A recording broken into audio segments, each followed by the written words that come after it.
Hey, what is going on, everyone? Devin Knupp here, back at you with a brand new video. And today we got ourselves a new interviewee on my channel. And so, who we got here? We have Luke. Luke has been following my channel for a little bit, and he's been trying to get into the wholesaling game for a little bit of time now.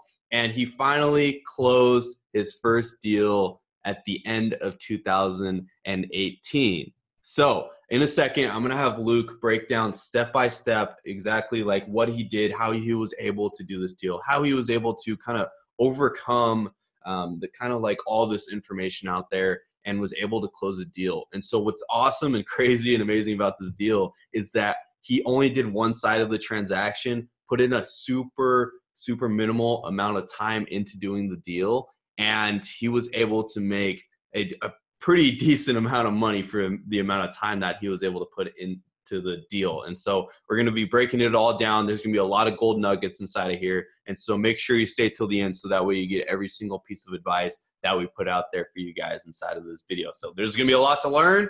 I'm excited for this interview, and make sure you pull out a notepad and you are taking notes of everything that is going on inside of here. So anyways, without any further ado, welcome, Luke. Welcome to the channel, man. Thanks for joining us here. Awesome. Glad to be here, man. Yeah. So what we're going to be doing is just breaking down how you did the deal inside of here, and so that way everybody can get everything that they need to know to go out there and close a deal. So tell me about the deal a little bit, and like how you were able to close this deal. Like, kind of give me the basics starting from the beginning.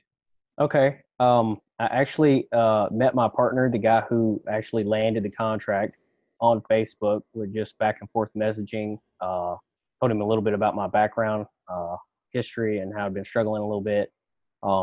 He, specializes in getting leads through Google PPC. So he ended up getting this deal. It was actually, I'm from Georgia. He's in Houston, Texas. And he landed this deal in Vermont. And so he got it under contract. Let's see, what was it? I think it was around late November. He got it under contract for $23,000. ARV on the property was 96, and we were asking 39 for it. So I did the typical channels, Craigslist, and I actually have some software that I use too that generates some buyer leads, and sent it out to all those, and didn't really have too much feedback on it. Some So feedback. real quick, Luke. So basically, this guy already had the deal under contract for Right. 39,000. He had Yep. the seller lead side of things, and the property was worth about 96,000. Yep. And so he came up to you like, "Hey, Luke, I got this deal. Would you do you have a buyer for this deal?" Yeah. Yeah. And so, He was interested more or less in helping me. Like if we signed a JV agreement, and he said, "Yeah, I'm having a little bit of tough time getting a buyer for this. So, I'll shoot it your way and try to help you out some." sweet. Okay, so I just wanted to make sure that was clear. So this guy sent you the deal, and now you were like working like fire trying to find a buyer for this deal. Right. So what was Right. it? What was it? Real quick, what was the time frame that he gave you to find a buyer? I think. Well, he didn't really give me a time frame. He did. I think he had till I want to say the middle of December. So I think he actually had to go back and get an addendum on the contract to extend it further because we were having trouble. And the owner was fine with that. This was actually her mother's property, and she had passed away. And so the owner lived in Florida. So she's all the way in Florida, and the property is just sitting vacant with tons of stuff in it in Springfield, Vermont. So she was pretty flexible on the deal. She just wanted to make a little bit of money. So, Okay. yeah, Okay. When did he sign it up? The deal? I want to say it was like November 23rd, 24th, something like that. Oh, okay. Yeah. Okay, I just wanted a little bit of information on the time frame of this. Okay, so now, okay, so he sent you this deal. What did you do? Go. So Um, I did Craigslist. I put it out there, multiple ads. Had some people contact me, um, but they said it was, going to be too much for them to handle at that time. Uh, with wintertime coming, it was going to be, hard to sell with snow. and traveling up that way. So I end up doing what a lot of wholesalers say not to do, and that's to mess with Facebook on the marketplace. Okay. But I did Facebook Marketplace, and so I'm not opposed to doing that. Uh, if you're desperate enough, you just have to clarify. Obviously, you're not the owner. The contracts, what's for sale. So I went through and I did that and made sure everything was squared up.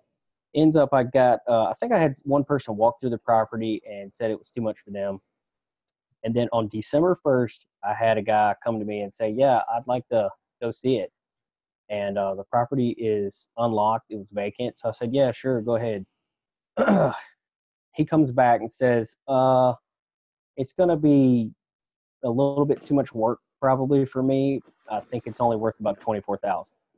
Well, we only had it tied up for about 23. So I let him go, waited a couple of days, and then I followed up with him. I said, uh, just to clarify, wanted to get some info from you if you didn't mind.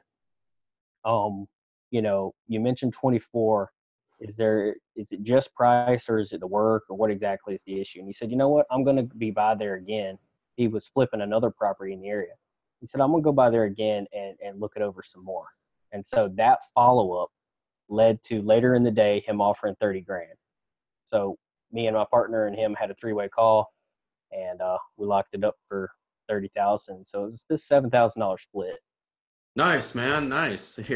So basically, the guy, he came in, he just threw you out a number, and you're like, "Whoa, that's nothing. Like Right. that's like not enough to work with." But you followed up with the guy and basically held his feet to the fire. Like, hey, like, so what's actually going on? Like what's going through your head? Because you at first you kind of just like brush off your shoulder. You're like, whatever. This Yeah. guy's not that interested. Right. But Yeah. yeah, and then you investigated it a little bit more, and it turns out this guy was interested in the deal, but you just had to talk to him a little bit more to figure out Yep. what was And what going and on. what's and even what makes it even sweeter is the guy is not even a native to Springfield. He is actually from Houston, and he's a nurse that was working up there temporarily and had a house that he was flipping in a nearby town. And so he picked this deal up too before he headed back home to Houston. That's awesome. That's awesome. Yeah. Wait, one more time, clarifying where this deal was. You said it was in Georgia? No, deal was in Springfield, Vermont. I'm in Vermont, Georgia. Vermont. Yeah. Yep. So this guy was like way out of the way. Like turns out he was from the same place as the guy with the Yep. seller side, all the way Yep. out to Vermont, coincidentally. And Right. you didn't have to fly out to Vermont to do any of this, did you? Nope. You Had the were just pictures. Yeah, you were just hanging out at home or whatever, Yep. where in your hometown. Never had to do anything. All of this you did just straight up purely over the phone. Yep. Exactly. So you did a 50-50 split Yep. 50-50 and split. 30,000 minus 23,000. So you guys split 7 grand. So you made $3,500 all off of your cell phone. Exactly. That's crazy, man. I really encourage people to make money off their phone. It's kind of fun. But Yeah, man. that's awesome, man. Congrats on closing this deal. I know, like, probably in your mind, you're thinking, like, oh my gosh, like, I need to go out there and close way more deals. It's like, this is just a stepping stone. Exactly. But I really encourage you to at least, like, celebrate the victories that you've had, even if they're small. That was probably one of the biggest mistakes that I had. I would close a deal and be like, it's nothing. I need to go close another one. But I didn't take a step back, be like, wow, you actually were able to do something that a lot of people are having trouble doing. And Yeah. so now with this, what's your next step? What are you trying to do now? Like, now that you close the deal, now you see it's possible. Like, what's Yeah. the next step for Luke? I'm working still with my partner on a few deals here and there. Paying him for some more Google ads, PPC. That's one thing I really wanted. One of the main reasons I wanted to come on and talk about was, you see so many people doing bandit signs or postcards, mailers. The traditional methods of reaching out, buying lists, cold calling. Man, when you get Google PPC to a landing page and these people fill out all their information. When you call them back on that call, it's a totally different conversation than you would have cold calling. They have already reached out to you. This is a warm lead. This is somebody who's going to be 9 times out of 10 way more motivated than if you just called a vacant or a high equity property, or, however you're going. The main point I'm trying to make is that inbound, I've found, is the route I'm going to try to focus on, is inbound leads versus those outbound leads. So basically, have people chasing you rather than you kind of chasing people. Yeah. Like, when people Google sell my house fast, whatever city, and then they, find a landing page and they come to us, and you get that data, I think that's a much better approach. At least for me. For me, it's working better, in my opinion, because I cold called for a long time. I mean, we'd get lists. I still have software that allows me to see, high equity and vacants. And, for the longest time I had Kent Clothier's Find Motivated Sellers Now Yeah. software. So I've tried all that stuff, and it's just a lot different when, you call somebody up and say, hey, you recently filled out our information. Tell me a little bit about what's going on with the property. And bam, they start giving you all kind of information, and the motivation is here, and so you're much more likely to land a contract uh, on the property. Right. Yeah. I noticed that a little bit when I would do direct mail. That's kind of like the same scenario a little bit because they're going like Yeah. out of their way to call the phone number. It's either like a pissed off Bob Yep. or a motivated Sally. So it's kind of like pretty clear cut which one you're getting every single time. Yeah. But, I mean, you're getting people that are like, they have to like go out of their way to give you their information. And that's what's nice about kind of those having the leads come inbound versus trying to go out there and chase after it. So I'm going to be completely honest. I don't know anything about PPC. So if someone's like watching this video and they're like, wow, like PPC sounds like kind of the way that I want to go, like kind of give like a basic level of how it all works. Like how are you bringing in leads with PPC? Well, actually, I'm not detailed enough to know that really as savvy as my partner is. So what it would be is I'd have to like refer people over to him, but that's basically what I was paying him for, was to Oh, generate okay. them. And since then, he's kind of gotten away from that. He does more like teaching you how to do it. But he's got like a whole series of videos on it and stuff like that. So, but yeah, I wouldn't be the guy to talk to All about right, I figured I'd just the I'd ask that one. specifics of like Google and PPC and how all that works. But based on what I've seen, the results for me are pretty nice. Being able to get, basically a Google sheet of names and addresses and zip codes and all that stuff, and then being able to follow up. Uh, but yeah, he did a great job with that, and I'm, JVing still on a few other things with him. That's my main role right now, is trying to build up more joint venture deals that I can dump way more money into Google PPC. So I'm kind of back and forth a little bit on both of getting my own leads, it being worth it, and then joint venturing. I Right. built, yeah, Okay, so let's say like there's someone out there that hasn't done a deal yet and they want to replicate the exact same strategy that you did. Basically, all you had to do was find a buyer. How could someone replicate this strategy? Like how could someone go out there and just do the buyer end of the deal and not have to like try to figure out how to work contracts or how to find motivated sellers, how to bring in leads? How would someone be able to go out there and basically replicate exactly what you did and just find a buyer? right. Well, for your local market, I mean, a lot of the information is free on your county website, as far as like, finding out who bought a house that might be next door or on the same street or in the same neighborhood. You can find that information out, and just, and then you can use, some of the uh, free searches that are available out there. Like, for example, True People Search is what I use sometimes just for free to find some people and get their phone number and skip trace them. And then, just start calling and asking, hey, I see you bought this house over here. Are you interested in buying, another one? For me, it was a bit different because I'm virtual. So I have some software that I've paid for that allows me to see who's paid cash in the past year for a property. Um, and that narrows down my field of who's more than likely a landlord or cash buying investor. And so, you do have to give some money. I see a lot of people talking about doing stuff for free. Well, if it's going to be free, it's probably going to take you a lot longer Yeah. uh, to get a deal done. You're going to have to spend some money and get some software that helps you out to be able to find people. I found my guy through Facebook for free. I mean, I know it's a big no-no.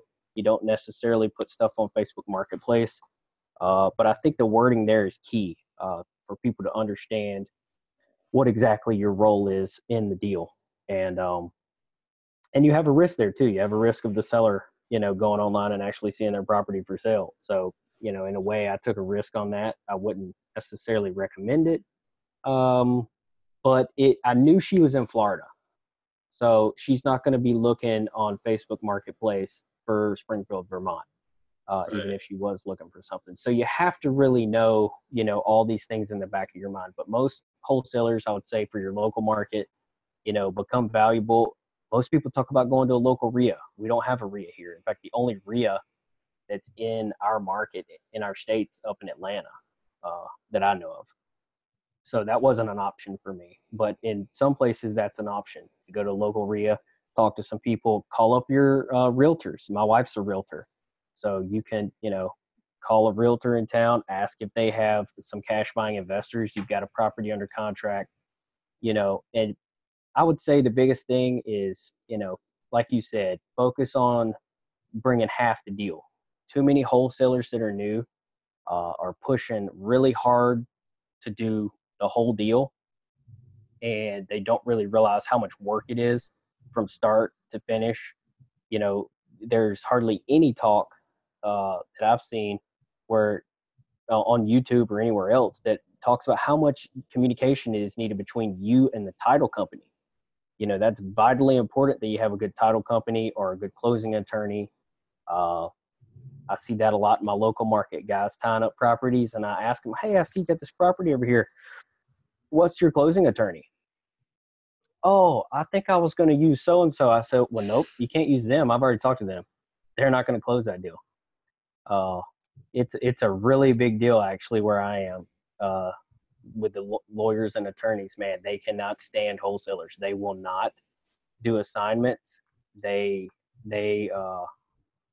I mean, they went to the bar. They went to the bar exam, and you're going to go make as much money as they did in a week, and Yeah, it it's kind of kind of pisses them crazy. off. Like in Georgia, I swear, like 1 in 3 people that I talk about in this business, like that are getting started or, yeah, it's mainly getting started. They're from Georgia. They're from like Atlanta or something, like outskirts of Atlanta. Like 1 in 3 people that I talk to out there, and I can see how that could be a little bit of a struggle. But yeah, I definitely know the importance of a title company. A lot of people don't truly understand.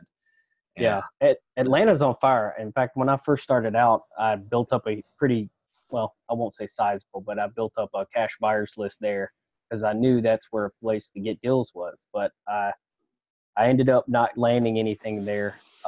There's so much competition, but as far as flippers and landlords and a lot of stuff to be moved there, I'm actually working with a couple of wholesalers up there now to joint venture because it's really a hot market. It's one of the top three, I would say, besides Dallas, Fort Worth, and Phoenix, uh, as a place that a lot of flipping is going on. right. Right. That makes sense. So yeah, but anyways, just breaking it down for everybody out there trying to go out there and close the deal. It's just, there's so many wholesalers out there. Like I Mm. personally get sent a lot of deals. Like I know there's a lot of people out there that they do have, like they put in all this work to find a seller, and then all of a sudden they can't find a buyer. Like they put in all of this work, whether it be, obviously there's like a lot of people out there that sign up a deal and it turns out it's not a deal, but there's a lot of people that just, they have a deal and they don't have the skill set, or they just don't have the list of buyers to be able to market this deal. Maybe it's like some sort of virtual deal and they just don't have any buyers in that area. And there's a lot of these deals out there every single day that need someone to help them find a buyer.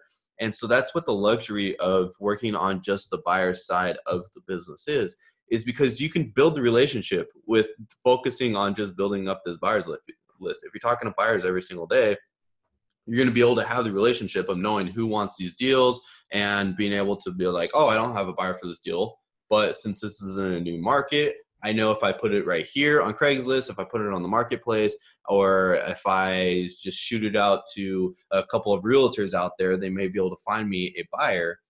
And you can just purely focus on the buyer side of the deal. You don't have to focus on this big grand scheme of wholesaling. You can just focus on one thing and become really good Right. at doing that one thing. And it just simplifies down the business. And that's what I think I don't think a lot of people are harping on, like taking advantage of the opportunity that you have Right. of being able to just go out there and take a buyer. And I And really recommend that people do that. Go ahead. yeah, a little bit that helped me as well as my background. I was in construction for a while, doing paint work, and this deal came along. I guess it was 5 or 6 months I had been without work, so I hadn't had a paycheck in 7 months when I made this deal close. So that's why I really needed it. But it helped me, as far as my background, to be in construction, painting, handyman business. So that's an asset as well for me to wrap up buyers, is because I can understand what they're going to have to go through, and as far as the contractors, repairs, all those sorts of things. Making yourself valuable as far as understanding that. Uh, you can Google and YouTube and find out what it costs to replace carpet or paint or do all kind of things. So these are things that are free, that you can greatly increase the probability of you moving the property to a buyer because you understand those repairs. And then the other side of the coin is, I see this a ton. Absolutely, I mean, a ton. Wholesalers have a property and they think that it's a flippable property, and they don't understand that the neighborhood or the zip code demands that it be a landlord of rental property. Okay. So you have to understand who your end buyer is going to be. If you land a contract on a property for 30 grand and the ARV is 75 and it needs 20 grand worth of work, but that property is in a zip code of nothing but rentals, okay, Mr. Landlord doesn't have 3 or 4 months to put 20 grand in a property when he can just go a street over and get a property himself for 30 grand, and it needs some carpet and paint, and that's it. And the rent's going to be the same, right? It's going to be $700 rent over here, and then this property that needs $20,000 worth of work, still it's only going to rent for $700 a month, right? So why is he going to put $20,000 worth of work in this property and wait 3 or 4 months to get paid on it when he can just buy this house over here? So, a lot of wholesalers don't understand that you have to understand who your buyer is before you even get the property under contract. There's lots of properties that are meant to just be rentals, and then they're meant to just be flip properties. Understanding the difference is very key. Or they just need to find a guy like you that can help them out. that knows all Everybody this. needs help. But yeah. Okay, cool. Well, okay, so I know you're gonna I'm gonna be asked this question a lot if we don't put your social media out there, or you're gonna be asked it a lot. And this has kind of been in my head, and I know it's a lot of people are gonna be wondering. So what is the software that you use to be able to find a lot of buyers? Okay, might have to remember it. I can't even remember it, man. I just know a I've lot of had people are so going to be many. out there asking. I know you didn't do the deal off of it. Yeah, But it sounds it's like you got a lot of buyers from it. I'm trying to remember the name of it now. Oh man, you caught me off guard. What was it? Okay, it's not a big deal. If it comes up in the middle of the video, you can Yeah, say let it, me but think about it. Yeah. we'll put it in the description down below for those of you watching this video. Okay. We'll put it down in the description for the software that he uses, just because I know we're going to have a lot of people asking about that. Okay. Yeah, I'll try to remember that, man. That you caught me off guard. I'm trying to remember. If I could I'll pull my laptop up and see if I can get it. Okay, yeah, no, it's not a big deal. We can always get it figured out later. Let's just how about this? We'll just finish the interview for right now, and then we'll put it up there. But anyways, other than that, man, I think what like really why this guy really wanted to help you out and everything is because you were very persistent with it, like with Yeah. doing this business. I remember before we did the interview, you said you came across wholesaling in July of 2017. Yeah. And Yeah. since then, you've just been trying to like you've just been off and on trying to do a deal over this long span of time. And in the last like 7 months, it sounds like you've just been going, kind of doing whatever it takes to go out there and close a deal because you're kind of forced into the situation. Right. Yeah. I've been back and forth um with going doing cold calling, looking up lists, trying to do other JV deals, driving for dollars in my local market, just doing everything I could to get it done. And yeah, it just became a lot. And plus I was working my job up until 7 months ago. So balancing that when I can drive for dollars, when I can go out, had several properties that were pretty close to a home run as far as my local market. And then for one reason or another, the owner backed out. They were like, "Oh no, we want to go with a realtor. We've changed our mind." Um, and then I actually had a property under contract in Columbus. This was when I was using the course that I first took, and I landed it under contract. And another nitpicky thing of them is they pushed just get anything you can under contract for whatever you want. So I'm like, okay. So they wanted this particular seller, I think, wanted 117,000 for their property. It was in kind of a remote location, and there weren't a lot of comps nearby. And 120 was like the ARV. So I'm sitting here thinking, why am I landing this thing for so high? It still needs work. It needs at least 15,000. It's a rental property. Um, but at the time I was following their advice. So I landed it, and it, came and went, and I never moved it. So a lot of times you can get just terrible advice and get yourself into trouble. Thank goodness I didn't really put earnest money towards it. I just got it under contract and got it signed, and then didn't take it to title. Uh, so it wasn't really going to become a deal anyway. But yeah, just a long time coming. A lot of headaches, a lot of roadblocks, a lot of stop signs, and so that's what I would say as well. Is you got to keep at it if you want to be successful. Um, you may end up running into a situation that is not ideal, but that doesn't mean you need to quit. Yeah. So Yeah. Yeah, I think a lot, like honestly, the biggest like piece of advice that you've put into this interview in this video wasn't necessarily like the details of finding the buyer.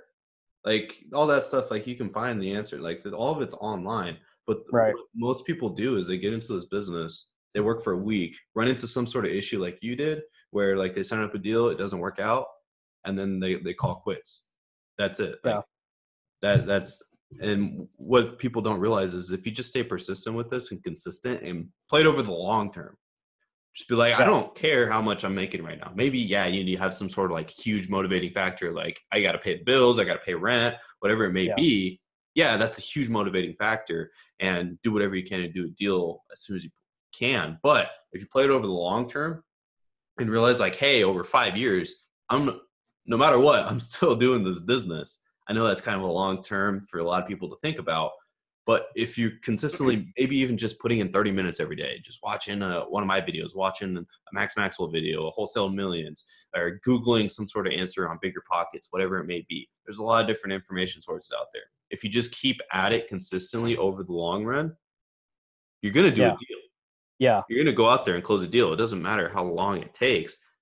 But now that you've closed one deal, as long as you keep the momentum flowing and you just like it may have not have been a $50,000 deal like some people have closed and everything. It may not have been like a $10,000 deal or a $20,000 deal, but you have the momentum now. You've seen like in your head, all of a sudden it like kind of clicks that, hey, I closed the deal.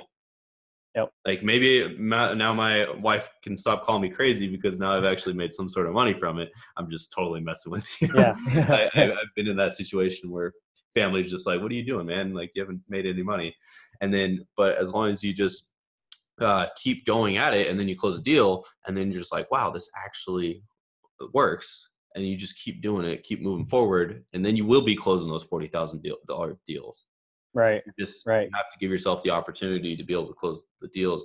And I think that's just so key for people that are watching this video is you may not be able to close the deal in 30 days. Yeah, that's the goal. But as long as you keep at it, keep persistent, keep just doing whatever it takes, you're going to be able to make a lot of money in this business.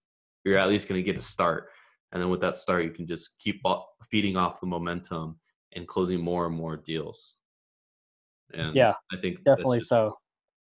one of Yeah, the biggest you pieces. got to stay motivated. It's for so much of what helped me was watching guys like Grant Cardone and Tony Robbins and a lot of these guys. I mean, Grant, for example, he had nothing. I mean, at age 25, he was completely addicted to all kind of drugs and just didn't have a dime to his name. And Yeah, living out of his so car and yeah, holy crap! And now he's worth half a billion, if not more. So yeah. the excuses, it's everybody's got an excuse. You got to find it in you to do whatever it takes to get it done. If that's truly what you want to do, you got to find that out. Yeah. Yeah. And on top of it too, it's just like, it sounds like you've done this, and I know a lot of people have. It's just like you started watching a lot of these like bigger entrepreneurs like Grant Cardone or Gary Vaynerchuk or Yeah. whoever it may be. There's a lot of people out there that put out a lot of content, but if that's all you look at every day and you kind of manifest it, that helps out a lot as Yeah. well. Yeah. Which Reading sounds books, like Napoleon yeah. Hill, reading a lot of stuff, and just trying to stay motivated because the problems aren't going to fix themselves. You've got to be the one to put in the work, and nobody's going to care as much about helping you as yourself. Yeah. Nobody. And I think another thing is people get advice from people who aren't at the top. Like, I know people like to take advice from their friends and family, but unless your friends or family are loaded and killing it, like, I don't know why you're taking advice from them. They're not at the top of the food chain. Yeah. They haven't gone through that path or anything like that. But anyways, I got that like software, by the closing. way. What's that? I got that software, by the way. It's Oh, Prop what's it Stream. called? What's it called? One more time. Prop Stream. Prop Stream. Yeah. All right, we'll put a link down below in the description of this video. So if you guys are wondering, I know you guys are going to be asking about this part. I know I get asked about little nitpicky things in my videos, so I figured I'd put that out there. So for those of you that stayed till the end of this interview, now you know.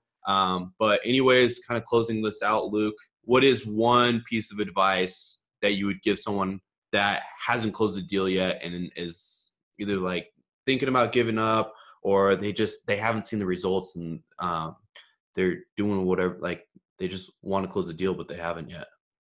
Yeah. Try to find someone, and it should be, not too difficult with Facebook and Instagram and everything. Find someone who is, successful in their wholesaling business and become an asset to them however you can. That's what I did. That's what worked for me. I'm not saying you're going to find somebody who's going to be willing to help you. But while you're doing your normal daily activities to get your first wholesale deal, um, friend request people, talk to flippers, talk to landlords, talk to other wholesalers, and find out how you can be an asset to them. That's what I did. That's what got me my first deal.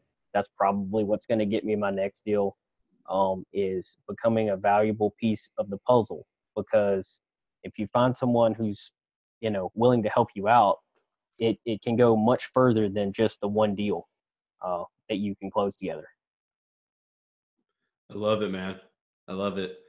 But anyways, where can people find you at, Luke, if they want to get in touch with you, if they have any questions or anything like that? Yeah, I'm at the real Luke Mitchell on Instagram. Just look up Luke Mitchell on Facebook.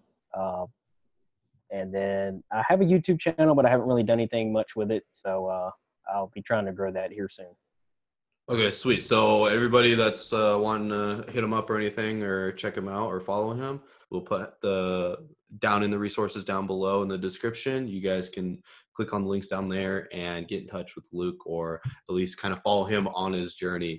We're going to be seeing a lot more from him in the future. He's going to be going out there and closing a lot more deals. I know this is just scratching the surface of Luke's potential. He's been something like I've personally noticed is this guy is crazy persistent. What I mean by that is I see him in any sort of YouTube video and talk about wholesaling. I see him commenting at least, or if there's a live stream, he's there watching and commenting. Like he's adding value into the videos, and I think that's something that I don't see a lot of people do. And he's definitely putting a lot of effort into this, and he's kind of become. I don't know if he feels this way, but he's kind of looks like he's been obsessed with the business, and it's just been a matter of time until he's closed the deal. And I think it's awesome. There's I know you're going to go out there and close a lot more deals. So anyways, that's what we got, everybody, for today's video. So if you miss a couple pieces inside here, feel free to go back and just take the advice from Luke. This is a crazy business side of the business model that I've been I talk about every once in a while on my channel, and I think it's cool to see actually people that have taken the way that I've put out there and they've closed deals that way. And this is just mainly proof of that side of the business works. So anyways, like always, I'm uploading every day. So I will see you guys all tomorrow. Peace.